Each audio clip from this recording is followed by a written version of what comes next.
प्रधानमंत्री जी का के प्रति लोगों में एक दीवानगी है।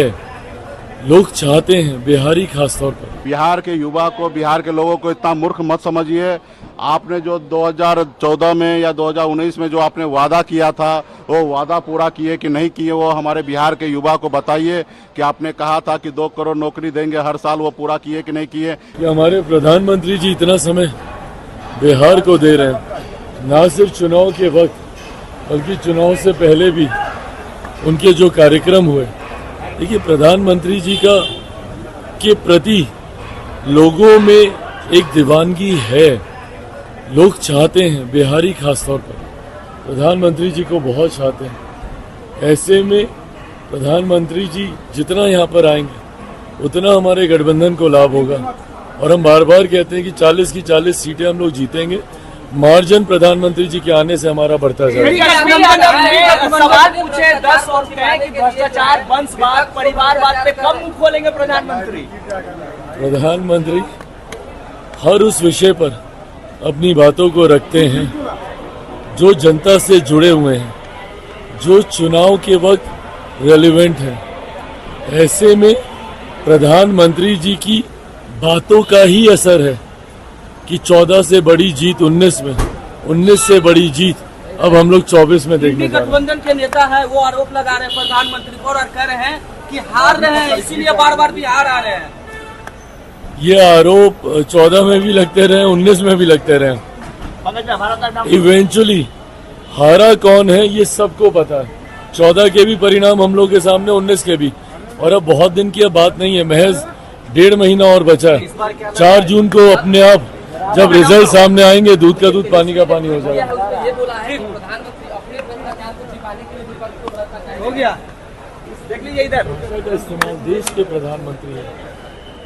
आप लोग अपनी कमियों को छुपाने के लिए जब इस तरीके की भाषा का इस्तेमाल किया जाता है तो विपक्ष अपनी कमजोरी को दर्शाता है। मैं आपसे हाथ जोड़ के आग्रह करता हूं कि बिहार के युवा को, बिहार के लोगों को इतना मूर्ख मत समझिए।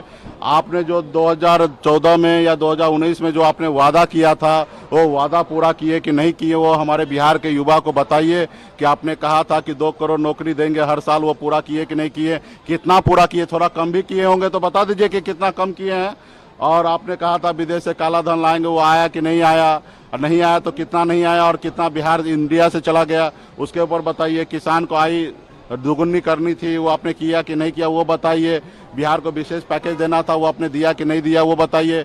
मुख्यमंत्री जी से आग्रह है कि मुख्यमंत्री जी हमेशा विशेष राज्य का दर्जा के लिए हमेशा देश के प्रधानमंत्री जी की लड़ाई लड़ते थे, वो बताइए कि ये प्रधानमंत्री जी का तीसरी बार अगर बनते हैं, 2 बार तो नहीं किए लेकिन तीसरी बार बनते हैं, तो क्या बिहार को विशेष राज्य का दर्जा मिलेगा कि नहीं मिलेगा। ये सब बातें आप बिहार के लोगों को बताइए। सिर्फ आके दुनियादारी का भाषण दे के जाना, ये हमारे लगता है कि हमारे बिहार के लोगों के लिए, बिहारी के लिए ये कहीं ना कहीं गलत समझते हैं आप लोग, इसलिए हम लोगों को गुमराह करने के लिए आते हैं। तो आपसे हाथ जोड़ के आग्रह है कि बिहार के लोगों को जो आप 10 साल में है काम किया, उसको रिपोर्ट कार्ड बताइए। आगे क्या कीजिएगा वो मत बताइए, हमको पता है कि आगे आप क्या कीजिएगा ना, जो पहले किए वही कीजिएगा आगे, लेकिन जो पहले किए हैं वो बताइए कि आपने क्या क्या किया है बिहार के लिए। बिहार में एयरपोर्ट आपने कहा था कि पूर्णिया में चालू हो गया, क्या चालू हुआ कि नहीं हुआ, वो बताइए।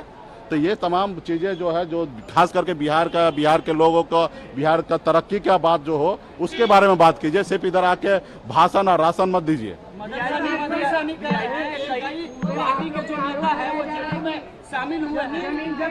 जमीन लेकर के टिकट दिए आप लोग। देखिए, सत्ता पक्ष में है, वो लोग कुछ भी बोलेंगे, उनका हम लोग क्या जवाब देंगे। अभी वही जेडीयू है जिनके इधर 10 करोड़ रुपया का बॉन्ड आके किसी ने रख दिया और बैंक में डिपॉजिट कर लिए, अब बाद में कहे कि ये बॉन्ड जो है 10 करोड़ किसी ने ला के रख दिया। अरे भाई, आपके पास आप लोग है ना, काम देते हो, धंधा देते हो, चंदा लेते हो। हम लोग गरीब लोग हैं, पिछड़े लोग हैं, हम लोगों पर जितना आरोप लगाना लगाइए, जितना गाली देना गाली दीजिए, जो करना कीजिए। हम लोग गरीब आदमी है, गरीब को तो कोई माई बाप होता नहीं है, गरीब को हर कोई टारगेट करता है। तो हम लोग छोटा पार्टी है, जितना टारगेट करना कीजिए। और रहा जेडीयू, खुद जो अपनी पार्टी ऑक्सीजन वेंटिलेटर पे है, वो दूसरे पार्टी को क्या तोड़ेंगे। एक आदमी को, 2 आदमी को इधर रोड से उठा के अपने ज्वाइनिंग कर लेने से नहीं होगा। उनकी पार्टी बताइए, वो बताए कि 2025 में क्या वो जितना 2024-20 में जितना सीट पे चुनाव लड़ा, क्या नीतीश जी उतना सीट पर 2025 में चुनाव लड़ेंगे? 2025 तक उनकी पार्टी रहेंगे, ये लोकसभा चुनाव के बाद उनकी पार्टी रहेंगे। आज उनकी पार्टी में नीतीश जी इस चुनाव के बाद रिटायर होंगे, और रिटायर होंगे तो उनकी पार्टी स्वतः खत्म हो जाएंगे। उनके सैकड़ों लोग रोज हम लोगों को ज्वाइनिंग करते हैं, लेकिन हम लोग ये मीडिया में क्या लाएंगे? हम काहे के लिए नीतीश जी को परेशान करें, चिराएं? उनके लोग पूरे बिहार में आज जो हमारे पास जितने भी लोग हैं, कार्यकर्ता है, कहाँ से आए? सब नीतीश जी के पास से आए, क्योंकि हमारे पॉलिटिकल पार्टी नहीं बनने से पहले अति पिछड़ा का राजनीति नीतीश जी ही करते थे, और अति पिछड़ा के नाम पे ही बिहार में इतने साल से मुख्यमंत्री बने। अब अति पिछड़ा का बेटा खुद आ गए, तो आज हमारे लोग जो उनके पास थे या भाजपा के साथ थे, सारे लोग हमारे पास आ गए। हम कोई चांद पे से हम लोगों को नहीं लाए, बिहार से ही लाए। आज हमारे पास लाखों के संख्या में कार्यकर्ता है। ये लाखों कार्यकर्ता जो है वो जेडीयू से आए हैं, और मदन सहनी हो या कोई भी हो, आने वाला समय में देखिएगा वो भी वीआईपी पार्टी में